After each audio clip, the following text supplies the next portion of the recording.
El terror, que no terminaría por otros 28 años, si es que terminó alguna vez, comenzó hasta donde sé o puedo contar con un barco de papel que flotaba a lo largo del arroyo de una calle anegada de lluvia.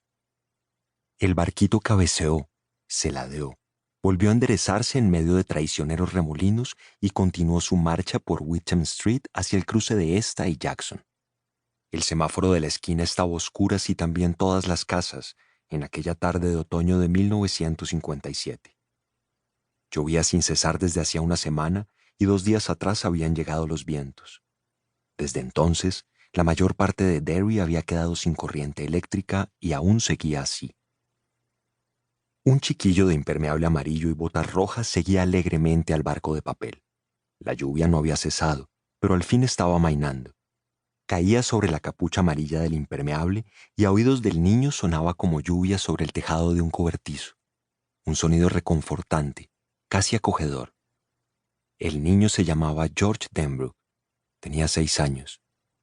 William, su hermano, a quien los niños de la escuela primaria de Derry conocían como Bill el tartamudo, estaba en su casa recuperándose de una aguda gripa.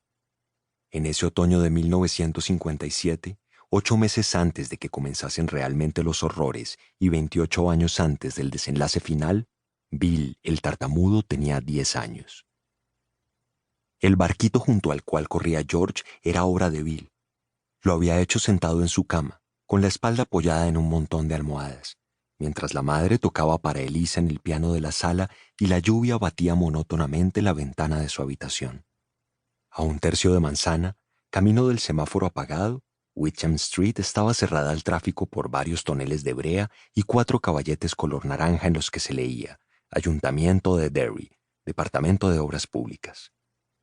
Tras ellos, la lluvia había desbordado alcantarillas atascadas con ramas, piedras y cúmulos de pegajosas hojas otoñales. El agua había horadado el pavimento al principio y arrancado luego grandes trozos. Hacia el mediodía del cuarto día de lluvia, algunos trozos de pavimento eran arrastrados por la intersección de Jackson y Witcham como témpanos de hielo en miniatura. Muchos habitantes de Derry habían empezado por entonces a hacer chistes nerviosos sobre el arca. El Departamento de Obras Públicas se las había arreglado para mantener abierta Jackson Street, pero Witcham estaba intransitable desde las barreras hasta el centro mismo de la ciudad. Todos estaban de acuerdo, sin embargo, en que lo peor había pasado.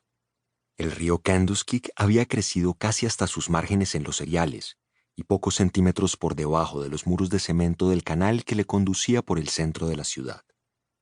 En esos momentos, un grupo de hombres, entre ellos Zack Denbrook, el padre de George y Bill, estaba retirando los sacos de arena que habían lanzado el día anterior con aterrorizada prisa. Un día antes, la inundación y los costosos daños parecían casi inevitables. Bien sabía Dios que ya había ocurrido anteriormente. La inundación de 1931 había sido un desastre con un costo de millones de dólares y de más de 20 vidas. De aquello hacía ya mucho tiempo, pero aún quedaba gente por ahí que lo recordaba para asustar al resto. Una de las víctimas de la inundación había sido hallada en Bucksport, a unos 40 kilómetros de distancia. Los peces le habían comido los ojos, 3 dedos, el pene y la mayor parte del pie izquierdo. Agarrado por lo que restaba de sus manos, había aparecido el volante de un Ford. Ahora, sin embargo, el río estaba retrocediendo, y cuando se elevara la nueva presa hidráulica de Bangor, corriente arriba, dejaría de ser una amenaza. Al menos eso decía Zack Denbrook, que trabajaba en Hidroeléctrica Bangor. En cuanto a los demás, bueno, las inundaciones futuras esperarían.